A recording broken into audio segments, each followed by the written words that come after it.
La homosexualidad es una tendencia natural del ser humano cuyo origen desconocemos, pues se lleva dando toda la vida. La homofobia se trata del odio hacia aquel que no se considera heterosexual, es decir, el odio hacia el gay, lesbiana, transexual o bisexual. Este odio es una práctica que se ha ejercido a lo largo de la historia y que poco a poco se ha ido conociendo con la tipificación de la homosexualidad como delito. Como delito tipificado como homosexualidad es ya en el siglo XX. Antes existían otras formas de castigo. Antes existía, digamos, también el castigo de la Iglesia. Se concebía como un pecado nefando, la sodomía, pero la homosexualidad como categoría médica, que desde Foucault sabemos que es una categoría médica, está tipificado ya en el siglo XX. Es en la dictadura de Primo de Rivera. Ahí es donde se tipifica como delito. Durante los años de la República se quita, aunque se crea la ley de vagos y maleantes, pero no está incluida la homosexualidad como delito. Se vuelve a incluir ya durante el franquismo, en el 54.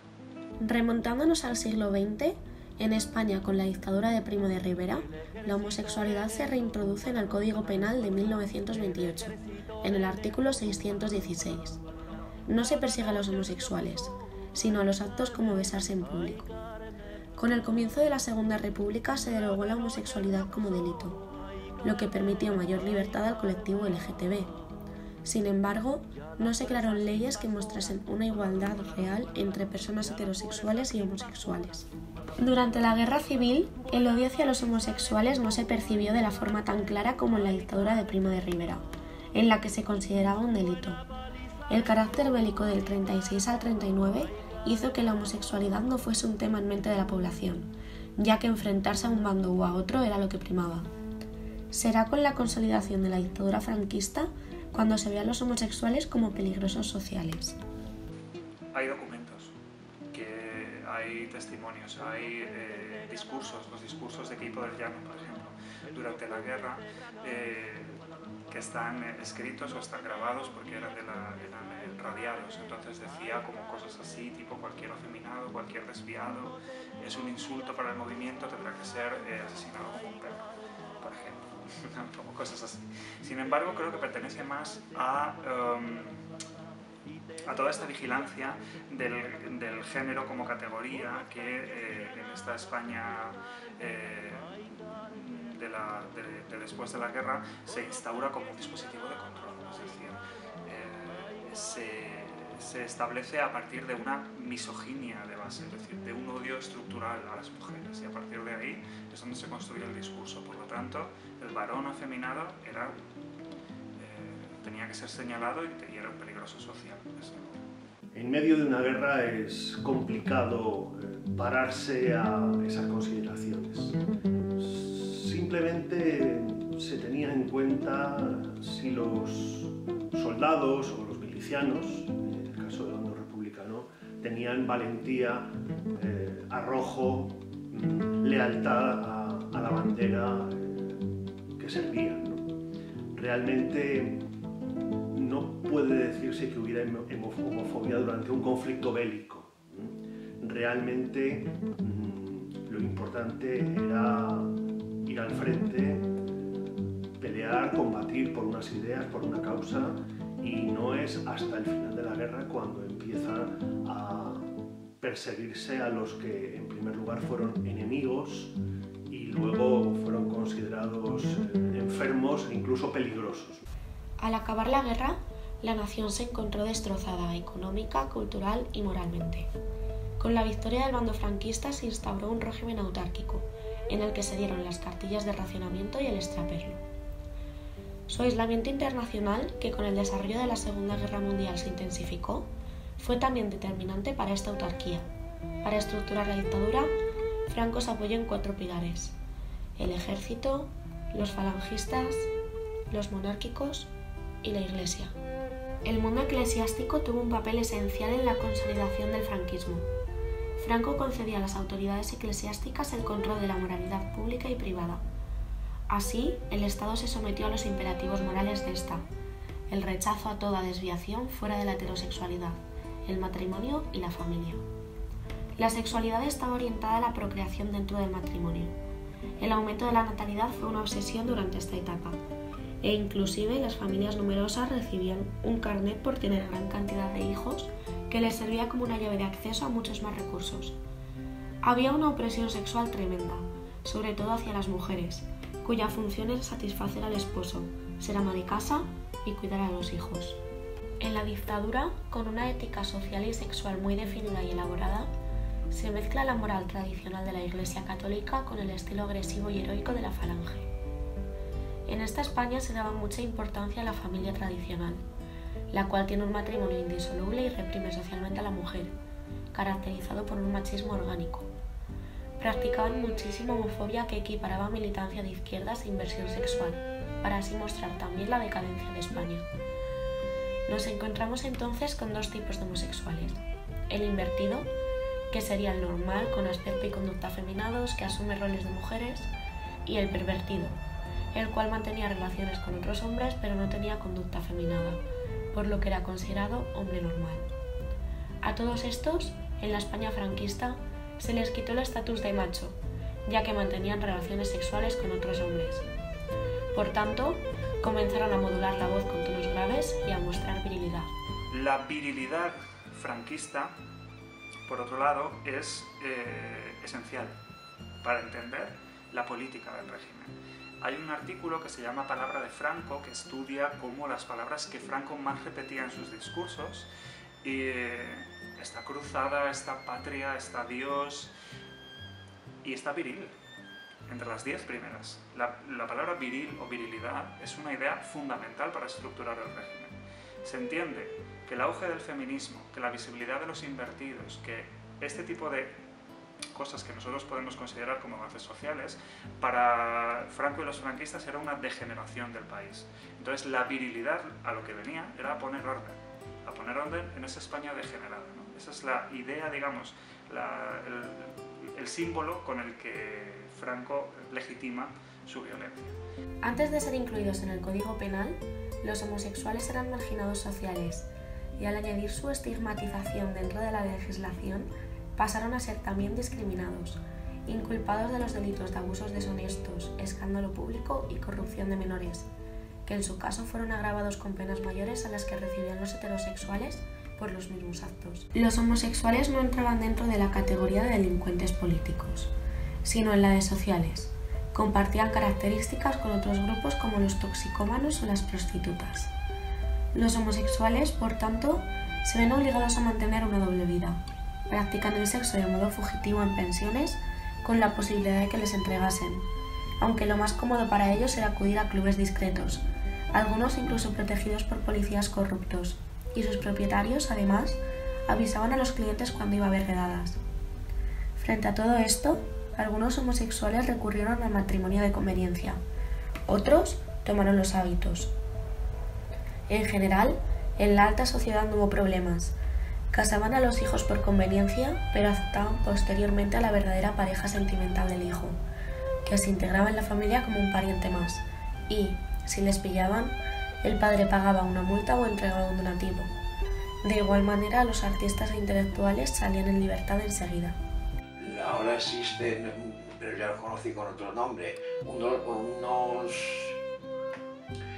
unos locales que si entraba la policía allí se llevaban hasta los camareros a la cárcel. O sea, se lo llevaban, se lo llevaban.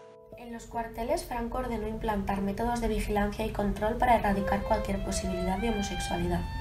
Y el Código de Justicia Militar de 1945, en el artículo 352, se castigaba como un delito contra el honor la comisión de actos que se dieron en llamar deshonestos, con personas del mismo sexo, que atentaban contra el honor y se castigaban con penas de 6 meses y un día hasta 6 años de prisión militar y separación del servicio.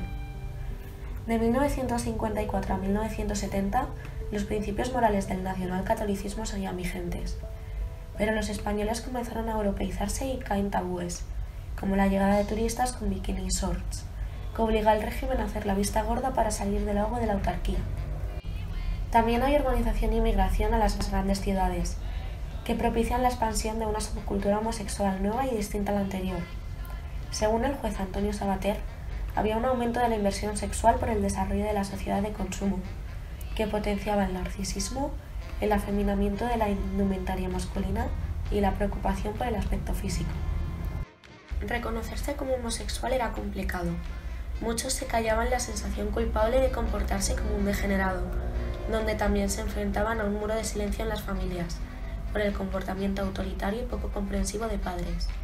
Pero no poder hablar con nadie ni desahogarse suponía una presión tal que algunos preferían acabar con su vida. Yo me acuerdo una vez, estando yo iba en Parillaz, entonces cuando empezó, que ahora lo lleva todo el mundo, lo puso bandolera, ¿no? Y entonces fueron a buscarme unos primos a Barajas. Y yo traía un bolso de cuero. Pero él, el primo de las narices, que ya a mi prima le llamó la atención, entonces por reírse, deja el cassette. O sea, él pensaba que yo traía un cassette, él pensó que no era un cassette, porque, o sea, había bolsa que puedes llevar esto, pero digo, no es un cassette, es un bolso para llevar ni cosas. Y bueno, con la misma familia tuve muchos problemas.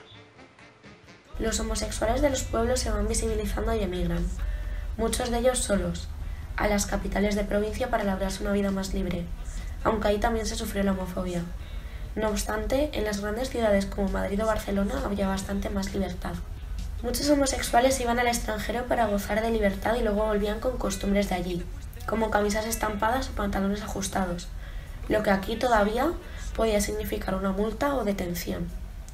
En Madrid había varios lugares de encuentro, como descampados o paseos arbolados, los últimos vagones del metro o el cine de carretas. Todo gay debía pasar por ahí para confirmarse. Su ubicación céntrica y horario continuado lo configuraban como un refugio idóneo. En la casa de campo, en la parte de la universidad que antes de llegar donde hay, no sé cómo decirte ahora, pero bueno, cerca de la universidad también, en fin, muchos sitios de esos. Ya en 1970, la presencia de personas con diferente sexualidad seguía haciendo que el macho ibérico siga teniendo repulsión y desprecio hacia los homosexuales. Por tanto, durante el franquismo los homosexuales fueron condenados en todo momento. Padecieron la persecución de la policía bajo la acusación de que corrompe a los jóvenes o por relacionarse con ellos y, en este último caso, porque atentaban contra la moral y las costumbres. Se les propuso la continencia y el secreto como alternativa, pero quienes no lo aceptaron tuvieron que optar por el disimulo. Lo que cambió a lo largo de los años que duró el régimen fue que su situación comenzó siendo la de sujetos en pecado y acabaron siendo también, aparte de eso, enfermos. La Ley de Vagos y Maleantes en su origen se trata de una legislación aprobada por el Gobierno de la República en 1933, que fue reformada por la dictadura en el 54 para hablar de homosexuales, rufianes, proxenetas, terroristas, atracadores, todo el conjunto de personas que se declaran peligrosas y antisociales, con hechos que afectan a la buena moral. El legislador lo que pretende con esto es proteger la paz social y las actividades públicas que no constituyen un delito, que no se pueden probar inmediatamente, pero se pone en conocimiento la existencia de sujetos en un estado de peligrosidad latente, apartándoles temporalmente de la sociedad para darles una educación y lograr su readaptación en la misma. En la Ley de Vagos y Maleantes, los actos sexuales entre varones solo eran castigados por el derecho penal si daban lugar a la comisión de un delito de escándalo público, abusos deshonestos o corrupción de menores. Pero en la reforma del 15 de julio de 1954 se considera al homosexual peligroso per se. Se le priva de libertad y se le somete a vigilancia para salvaguardarle de sus instintos degenerados, reeducándole para que pueda reintegrarse en la sociedad. Una vez les pillaban, o pagaban una multa de entre 255.000 pesetas o ingresaban en prisión y, con esta segunda opción, la persona era guardada en los registros policiales para toda la vida. En los años 50, en concreto en 1954, se produce la reforma de la Ley de Vagos y Maleantes, que convierte al homosexual ya no responsable de un delito de escándalo público, etcétera, sino como una persona peligrosa, ¿no? Y esta antisocialidad subjetiva esta idea de reeducar al desviado tiene mucho que ver con esta sensación de virilidad aparente del régimen que luego encubría otro tipo de prácticas, por ejemplo la homosexualidad, que incluso se detectaba en el propio régimen.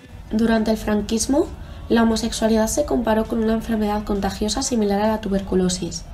Este carácter contagioso, atribuido a la homosexualidad, resultaría decisivo cuando unos años más tarde se intentó legitimar mediante argumentos científicos tomados de la psiquiatría y la medicina legal en la reforma de la Ley de Vagos y Maleantes. Reforma que acabaría dando lugar a la Ley de Peligrosidad y Rehabilitación Social, promulgada en 1970. La homosexualidad en España, por tanto, queda expresamente prohibida en la reforma de la Ley de Vagos y Maleantes de 1954. Pero la modificación de esta ley no significaba que los homosexuales no fueran desde el fin de la guerra civil la diana de la policía, la medicina y la Iglesia. Después de la guerra, de la Segunda Guerra Mundial, el Estado que pacta con el fascismo es el Vaticano. El Vaticano pacta con Franco en 1953, se hace este concordato. Entonces, a partir del 54 es cuando se establece que los homosexuales deben ser penados por la Ley de Vagos y Maleantes. Es decir, yo creo que ahí está esa relación con la intervención de la Iglesia en las leyes del Estado, en las cuestiones culturales, sociales, políticas, que se da en el 53. Ese documento no lo tengo, no tengo que haya esa condición, pero es mucha casualidad que hayan pasado tantos años de posguerra y no haya sido una urgencia, y cuando se firma con el Vaticano ya se instaura esta ley que persigue de alguna manera la homosexualidad. La Ley de Peligrosidad Social nace en 1970 sustituyendo a la Ley de Vagos y Maleantes del 14 de julio de 1954. Esta surge por la preocupación de la expansión de más homosexuales y tiene un gran cambio en comparación con la anterior. En 1970 ya no hay delito.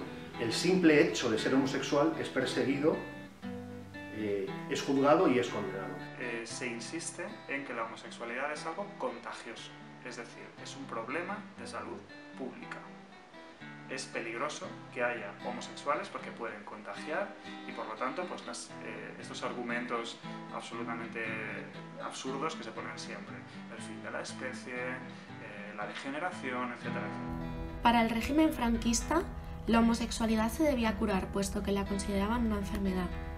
Con ello, instauraron una serie de medidas de cura y tratamiento para los homosexuales y crearon 2 centros de rehabilitación, en Huelva para homosexuales activos y otro en Badajoz, para los pasivos, aunque la mayor parte de las condenas se cumplían en cárceles convencionales.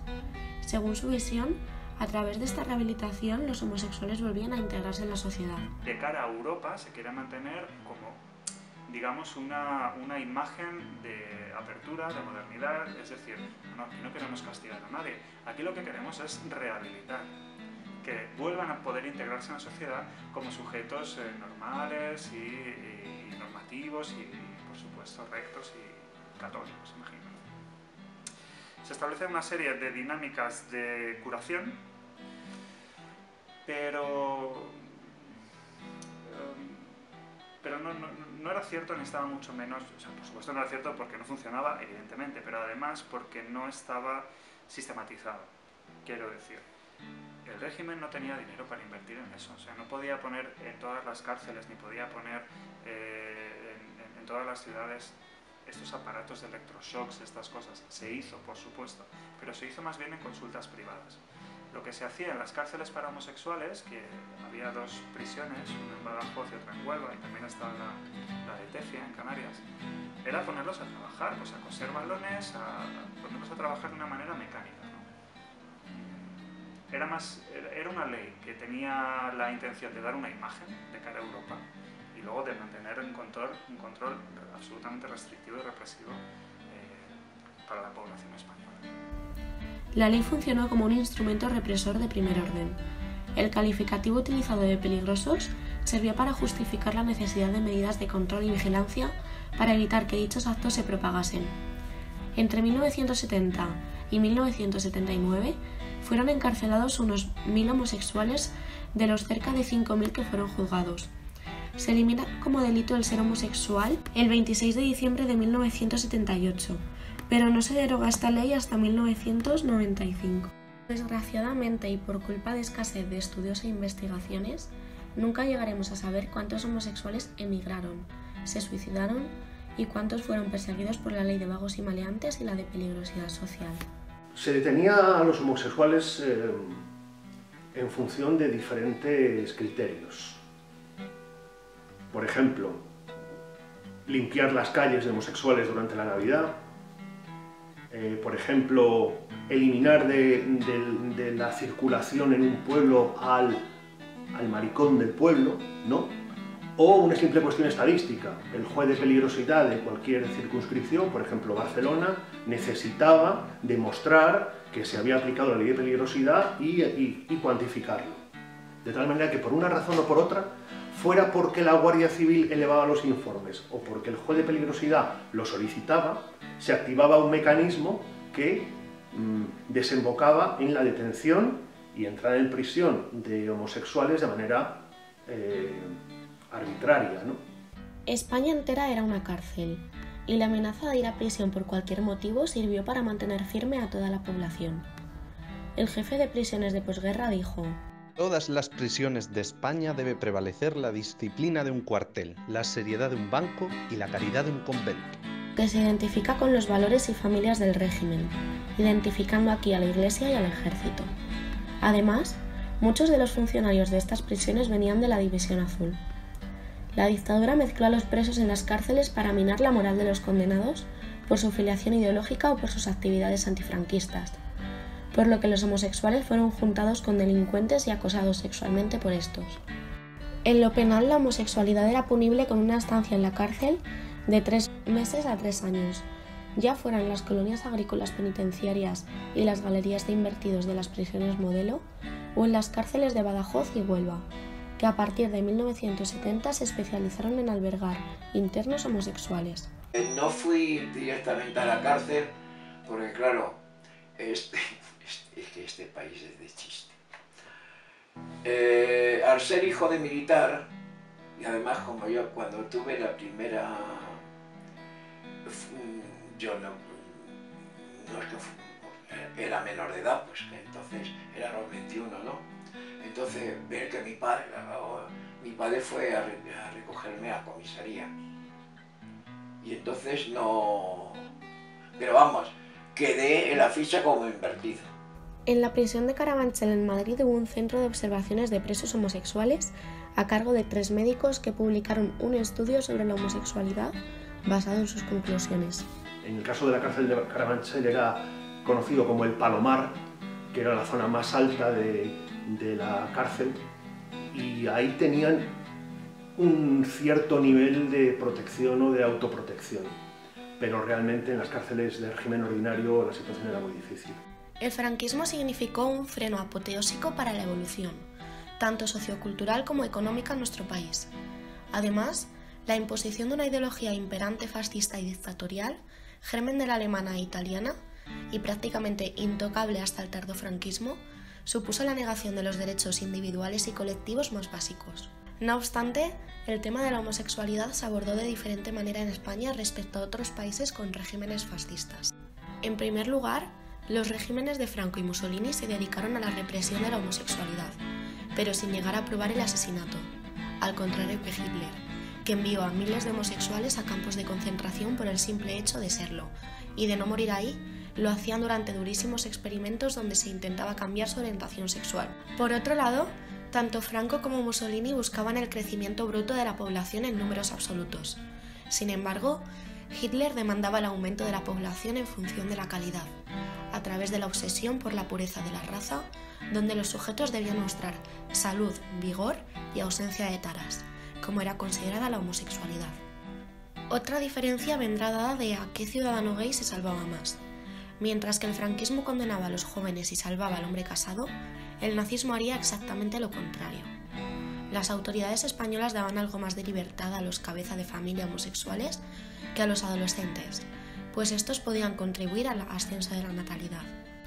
Por el contrario, para Hitler la idea de que estos cabeza de familia pudieran tener hijos le agobiaba, pues eso significaba que su prole heredaría esta tara homosexual, y la población soñada por Hitler no podría permitirse tener sujetos con lacras. A diferencia del caso de Alemania, Francia fue un referente para los homosexuales entre las dos guerras mundiales por no condenar la homosexualidad. La gran atracción de la República Francesa para los homosexuales causó que casi la inexistente represión se endureciera durante la Segunda Guerra Mundial. Españoles, Franco ha muerto.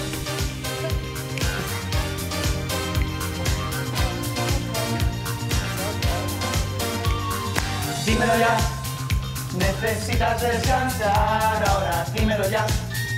Esperar está de más, porque va a suceder el verano del amor, sé que va a suceder la revolución sexual. Ya hace días que sabes que no, que a veces no hay que tenerla. A la muerte de Franco el 20 de noviembre de 1975 y la vuelta de la monarquía a España 2 días después, con la figura de Juan Carlos I de Borbón, daría comienzo el proceso de transición de una dictadura a un régimen democrático. Esto invita a los españoles a recuperar derechos civiles y espacios de participación en la vida pública. Sin embargo, no sería una verdadera transición democrática para la comunidad LGTB, que en ese momento siguen lidiando con la represión, persecución y la acción policíaca, a pesar de que sí conseguirán ganar muchas batallas. En la transición, desde mi punto de vista, hubo otras prioridades de ámbito político, legislativo, que pospuso y durante muchísimos años los avances en términos de igualdad legal. Tras la muerte de Franco, los homosexuales empezaron a organizarse políticamente. Una de las formas que tenían para manifestar sus demandas fue con comunicados y manifiestos que pedían la derogación de la Ley de Peligrosidad y Rehabilitación Social, que se fue aplicando de forma descendente hasta su anulación, habiendo 121 expedientes en 1975 y tan solo 2 en el 79. Una primera red donde se intercambiaban información y donde hacían publicaciones anónimas para denunciar la ley de peligrosidad y para denunciar como determinadas medidas represivas del tardofranquismo, y tenían su código postal, es decir, donde podían recibir las cartas que podía escribir la gente en Francia. Tenían su conexión en París. A través de este colectivo de París es donde empiezan a organizarse de una manera absolutamente clandestina. Entre 1970 y 1975 se funda el clandestino Movimiento Español de Liberación Homosexual en Barcelona, Bilbao y Madrid, fundado por Armand de Flúvia y el Front d'Alliberament Gai de Catalunya, siendo los inspiradores del resto de movimientos. Al FLOC, que era el Frente de Liberación Homosexual de Castilla. Te estoy hablando ya, pero en esta democracia, entre comillas, ¿no? En pocos años, gracias a la fundación del FARC en 1975, surgen otros grupos, el EGAM y ESAM en Euskadi, el primero mixto y el segundo exclusivamente de lesbianas, y otros en Valencia, Andalucía y Baleares. Se empieza a dar una serie de nombres, que es la retórica franquista, la que empieza a dar una serie de nombres y los une bajo esta ley de peligrosidad. Y esta unión de repente da lugar como que se cree un sujeto político de la lucha por la liberación sexual. Y es así como se gestiona, y en el año 70 empieza el Front d'Alliberament Gai de Catalunya, que es el FLAG, y a partir de ahí empiezan a surgir otros colectivos, empiezan a tejer redes de una manera clandestina en un principio. La primera manifestación del orgullo gay en España tuvo lugar el 26 de junio de 1977 en las Ramblas de Barcelona y fue convocada por el FARC con el apoyo del movimiento feminista de los partidos de izquierda y los progresistas de la época. Se marchaba contra la Ley de Peligrosidad y Rehabilitación Social. Varios miles de personas asistieron a protestar. Esta manifestación fue duramente reprimida por la policía, pero tuvo un eco tremendo en toda la prensa, incluso en el extranjero. Es más bien el movimiento LGTB que toma la calle y reivindica sus derechos que las facilidades que diera el nuevo régimen a los homosexuales, ¿no? En 1978 el orgullo gay salió ya a las calles de Madrid, Bilbao y Sevilla, insistiendo contra dicha ley de peligrosidad y rehabilitación social. Ese año, por primera vez, Televisión Española, en su circuito catalán, entrevista el 1 de junio a 2 gays, Roger de Gaimon, Armand de Flúvia y Jordi Pitot. Por otro lado, las lesbianas no sufrieron la misma represión que los gays. Esta engañosa permisividad de la que gozaban les hacía posible una vida sin miedo a redadas policiales y les posibilitaba la creación de una serie de redes formadas por viviendas de amigas lesbianas donde se realizaban fiestas y reuniones. Siempre se pensaba que una mujer que convivía con otra pues eran amigas, o una relación entre dos primas más íntima de lo habitual pues tampoco era objeto de sospecha. Las mujeres principalmente se casaban y tenían hijos y se adaptaban, porque no les quedaba otra, al rol establecido por la dictadura para las mujeres. Sin embargo, a pesar de que las lesbianas puedan parecer menos visibles que los gays, fueron también altamente reprimidas. Esto ha sido fuente de confusión, esto ha sido fuente de que la gente piense que las lesbianas, al ser más invisibles, estaban menos oprimidas. Y eso es absolutamente falso, eso no es así. Primero, las lesbianas no eran menos invisibles, eran visibles igual que los varones homosexuales. Algunos eran visibles y otros no. Como antes, como siempre, como ahora, es decir, eso no funciona. La represión legal hacia las lesbianas fue mucho menor, ya que su invisibilidad era muy destacada, tanto que ni siquiera los legisladores franquistas las consideraron en su afán por perseguir.